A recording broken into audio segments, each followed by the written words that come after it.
Et c'est comme ça qu'on en est arrivé là. Et au fait, je repensais à un truc. Quand tu me parles de chez toi, c'est surtout du monde en général, mais pas trop des personnes en elles-mêmes. Par exemple, le Janinamari, tu l'as déjà évoqué plusieurs fois avant, il doit être important, non? Ah, lui. Oui, il est important. C'est même, à mon avis, l'être qui a le plus marqué l'histoire. Et aussi l'un des plus puissants. Ah ouais, d'accord, carrément. Eh bien, à ma connaissance, il n'y a que 2 êtres qui ont eu la capacité de lui tenir tête. Moi-même, au sommet de ma puissance, et mon fils aîné, Fenris. Ton. Hmm. Non, rien, continue. Il était si puissant qu'il a eu un statut particulier auprès des non-dieux. Il était le dernier des primordiaux et le premier des secondaires. Personne n'a jamais su trancher.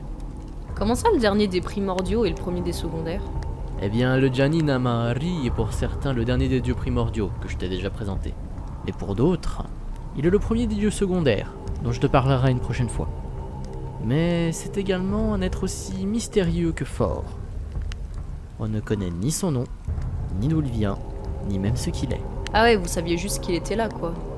Mais du coup, comment, ou plutôt, à partir de quand le monde a-t-il eu vent de son existence? Si je me souviens bien, les premiers témoignages de son existence datent du premier âge, bien avant mon retrait du monde. Ah ouais, ton retrait du monde, ouais. Il y a un problème? Ah non, non, aucun.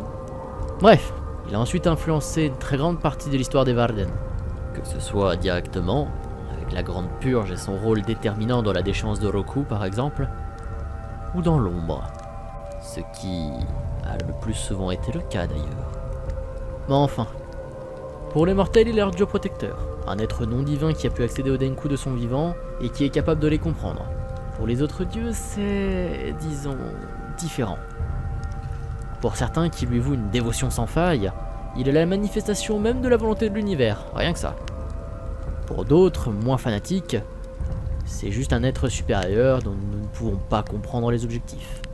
Mais pour la plupart, c'est un être ni bon ni mauvais, se contentant de faire ce qui doit être fait. Enfin, pour une minorité, c'est un être faussement bon, qui ne suit que ses propres instincts et ses propres désirs. Et pour toi? Disons juste que c'est un être beaucoup trop puissant et beaucoup trop humain. Trop humain? Comment on peut être trop humain? Tu sais, les hommes ne sont pas infaillibles et font des erreurs. Avec leur pouvoir limité, ce n'est pas un problème. Mais avec des capacités qui sortent de leur compréhension, ils peuvent causer du bien, certes. Mais, et même si ce n'est pas volontaire, ils causeraient, comme lui, beaucoup de mal. Quelque part, je pense qu'il est comme une balance, cherchant à s'équilibrer. Et n'ayant personne au-dessus de lui, il ne peut pas être aidé.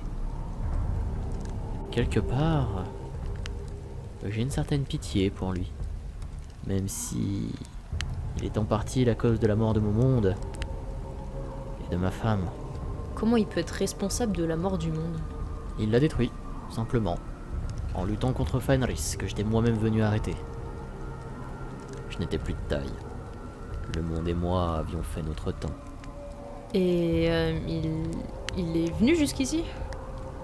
Oui, il a rejoint ce monde. Partout. Tout le temps. Je sens son aura. Il dort encore, et je prie pour qu'il ne se réveille pas. Votre monde, oui, votre monde comme le mien, ne le supporterait pas.